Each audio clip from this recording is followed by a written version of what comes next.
Повелец. Слободно. Па, еве, например, оваа дебата е по повод 100 дена од владењето на оваа нова коалиција владина, но исто така и за стратегијата за култура, која е исто така изработена од новиот тим на министерот Аладжозовски. Ја не знам точно кој ја правил ова, значи да почнам со стратегијата за култура, па после би продолжил со 100 дена влада. Значи, оваа национална стратегија за култура, за културниот развој во Република Македонија во периодот од 18-та, значи од идната година до 23-та година, е направена на 110 на страни, отприлика.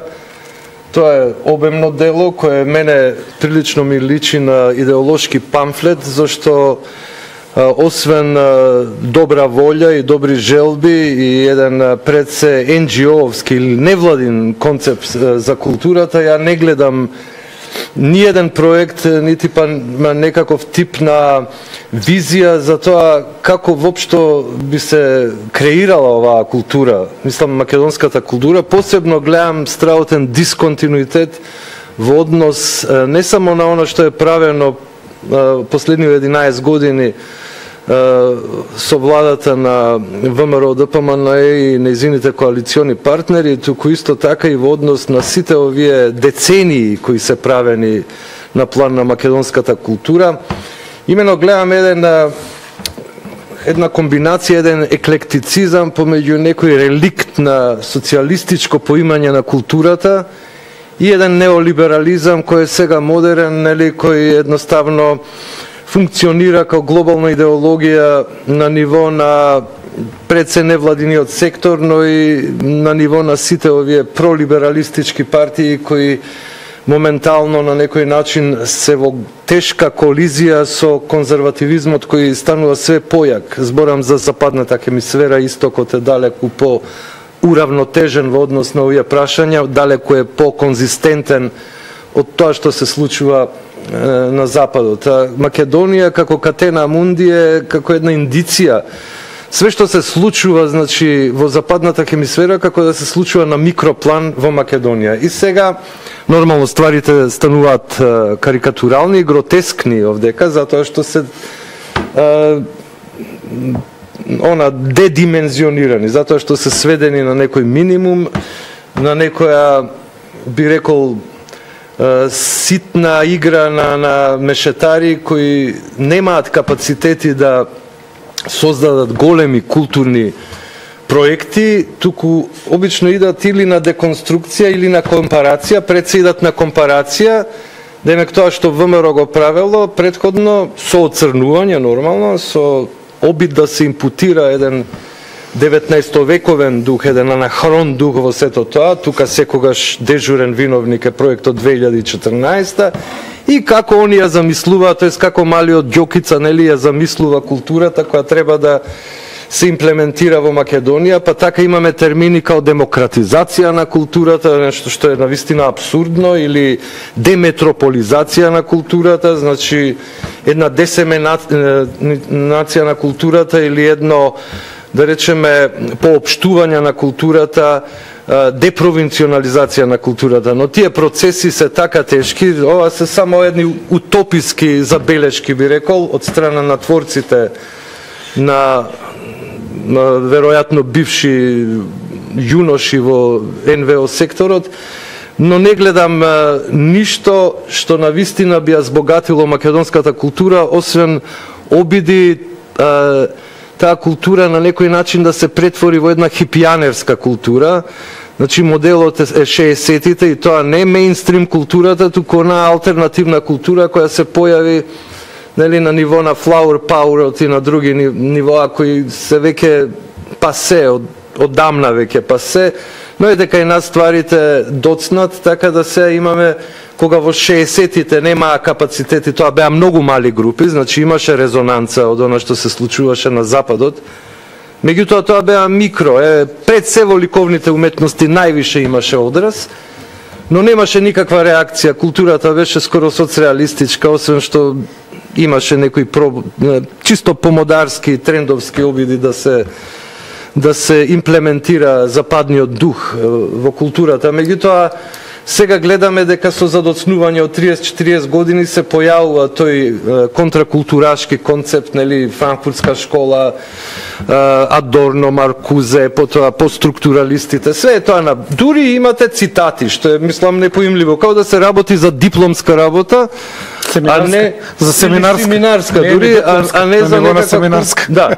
Најочајно е тоа што навистина нема еден голем проект, единствен конкретен проект е, вика, треба да се најде изложбен простор негде во центарот на градот за Музеот на современа уметност. А тоа не е нивна идеја, тоа уште Шојлевска, госпожа Шојлевска, која беше директор на МСУ, уште пред 3 години бевме кај Елизабета Канчевска-Милевска да збориме за тој проблем, за изложен простор на МСУ во нејзиниот офис, нели, во Министерство за култура.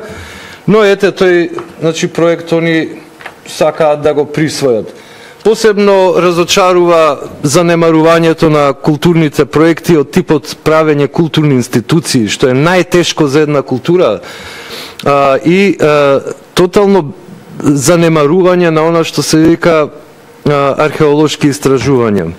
Но и укнување на одредени привилегии на уметниците, како што беше националниот уметник, каде што се случи еден вид на конфликт, да речеме и дебата на јавно ниво околу тоа прашање, затоа што прашањето е навистина интересно и провокативно и заслужува да биде добро обработено. Дури на ниво на собрание имаше дискусија околу тоа и тука видовме демагогија од страна на СДСМ и тоа во енормни количества.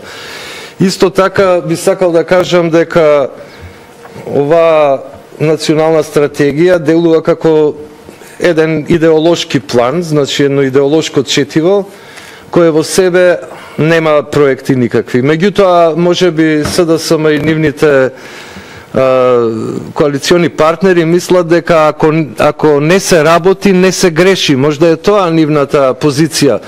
Да речеме, луѓе или групации или организации кои работат, кои се многу продуктивни, како например што беше ВМРО, ДПМН во последниве 10 години, секако дека ќе направат и грешки, но направија и феноменални работи од кои македонскиот народ доби на авторитет, доби на достоинство, доби на тежина и важност.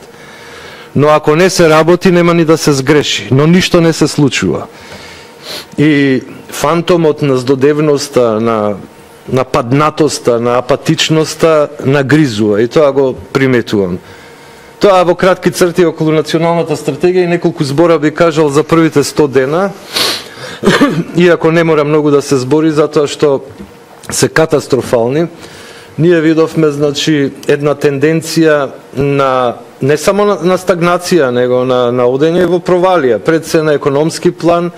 Потоа што се однесува до самите медиуми, видовме дека драконски се разрачунаа со медиумите, затворајќи многу значајни пропатриотски медиуми кои ја кажуваа вистината пред се на македонскиот народ. Многу луѓе што работеа во медиумите, извонредни, прва класа новинари останаа без работа. Никој тоа не го гледа, све е тоа помрачено од медиумскиот мрак што е воспоставен и само СДСМ и нивните коалициони партнери ја бојат реалноста, ја моделираат и прават една псевдореалност која навистина нема врска со самата реалност, туку една илузорност.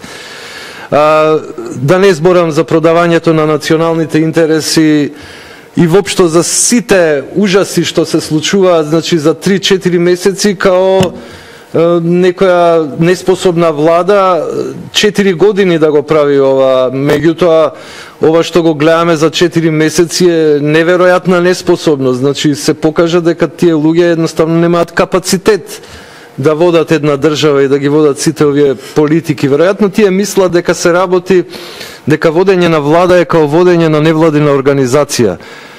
Дека е едноставно, дека нема да има проблем, дека сите тие траектории на движење и на функционирање ќе бидат направени по автоматизам.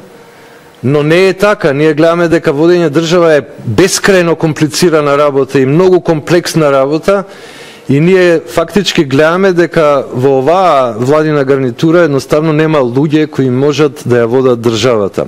И со ова би завршил, значи, отстапувајќи го микрофонот на Томе или на Петар, меѓутоа во секој случај поразно е искуството од овие 4 месеци и мислам дека македонскиот народ не бил никогаш вака депресивен као што е денес, дури ни во комунизмот би рекол. Поведете, колеги.